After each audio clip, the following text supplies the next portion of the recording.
আসসালামু আলাইকুম, স্বাগতম ডিএস পোল্ট্রিতে।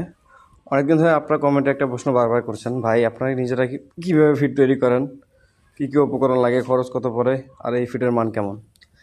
আজকে এই প্রশ্নের সম্পূর্ণ উত্তর নিয়ে হাজির হয়েছি। বর্তমান সময়ে বাংলাদেশের ডিমের বাজারের যে অবস্থা, ডিমের দাম অনেক এলাকায় উৎপাদন খরচও তুলতে পারছে না। এমন অবস্থায় একজন খামারের সবচেয়ে বড় চ্যালেঞ্জ হলো খরচ কমিয়ে খামার টিকিয়ে রাখা। আর সেই কারণে আমরা নিজেরাই ফিড তৈরি করি। প্রথমে আপনারা দেখতে পাচ্ছেন ভুট্টা। ভালো মানের ভুট্টা হলে একটি উন্নত লেয়ার ফিডের অন্যতম প্রধান উপাদান। এরপর আমরা যোগ করেছি কনসেন্ট্রেট। এই কনসেন্ট্রেটের মধ্যে রয়েছে মুরগির প্রয়োজনীয় পুষ্টি, ভিটামিন, মিনারেল এবং অন্যান্য গুরুত্বপূর্ণ উপাদান, যা মুরগির স্বাস্থ্য ভালো রাখে এবং ডিম উৎপাদন বাড়ায়।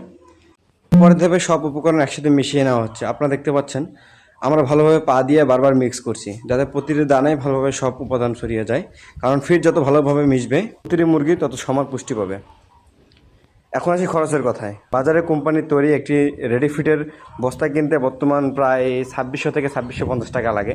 অন্য অন্য জায়গায় বলতে পারি না কী অবস্থা, বাট এরকমই লাগে, 2600 থেকে 2700-এর মধ্যে পড়ে। কিন্তু আমরা নিজেরা এই একই ধরনের মান বজায় রেখে ফিট তৈরি করতে পারছি প্রায় 2100 থেকে 2150 টাকা। তো অর্থাৎ প্রতি বস্তায় 400 থেকে 500 টাকা পর্যন্ত সাশ্রয় হচ্ছে। ভাবুন তো, একটি খামারে যদি প্রতি অনেক বস্তা ফিট লাগে, তাহলে সব মাস শেষে কত বড় অঙ্কের টাকা বাঁচানো যায়। যেমন আমাদের খামারে প্রতিদিন 5 থেকে 6 বস্তা ফিট লাগে, রেডি ফিট। আচ্ছা, আমরা সেক্ষেত্রে নিজেরাই তৈরি করছি। সেখানে প্রতি বস্তা প্রতি যদি আমার 400 টাকা করে থাকে, সেক্ষেত্রে 5 বস্তায় আমাদের প্রায় 2000 টাকা সেভ হচ্ছে, মাসে প্রায় 6000 টাকা সেভ হচ্ছে। তো আপনাদের যত বড় খামার হবে বা আপনারা যে প্রজেক্ট যেভাবে করতেছেন, সেক্ষেত্রে আরও বেশি বাড়বে। যেখানে যাদের 4000-5000 মুরগি আছে, তাদের আরও বেশি সাশ্রয়ী হবে। তো আমাদের অভিজ্ঞতা, সঠিক মান বজায় রেখে তৈরি করা এই ফিড খাওয়ানোর পর মুরগির স্বাস্থ্য ভালো থাকে এবং ডিম উৎপাদনও খুব সন্তোষজনক থাকে। তাই শুধু খরচ কমানোই নয়, মান বজায় রেখেও খামার পরিচালনা করা সম্ভব। একটা কথা মনে রাখবেন, খামারের লাভ করতে হলে শুধু বেশি ডিম পেলেই হবে না, খরচ নিয়ন্ত্রণ রাখতে হবে। বর্তমান বাজার পরিস্থিতি যে খামারি খরচ নিয়ন্ত্রণ করতে পারবে, সেই খামারই দীর্ঘদিন টিকে থাকতে পারবে।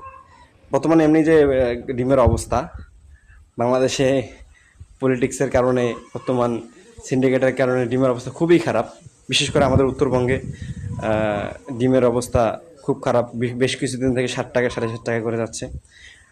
তবে ওইদিকে উত্তরবঙ্গে একটু বেশি, তবে ঢাকা বা ওইদিকে রাজশাহী, বরিশাল, ওইদিকে একটু মানে একটু সামঞ্জস্য আছে। আপনাদের যদি এই ভিডিওটি দেখে কোনো কিছু বুঝতে সমস্যা হয়, অবশ্যই আমাকে ইনবক্স করবেন। যদি কোনো কিছু জানতে চান, অবশ্যই ইনবক্স করতে পারেন, কোনো সমস্যা নেই।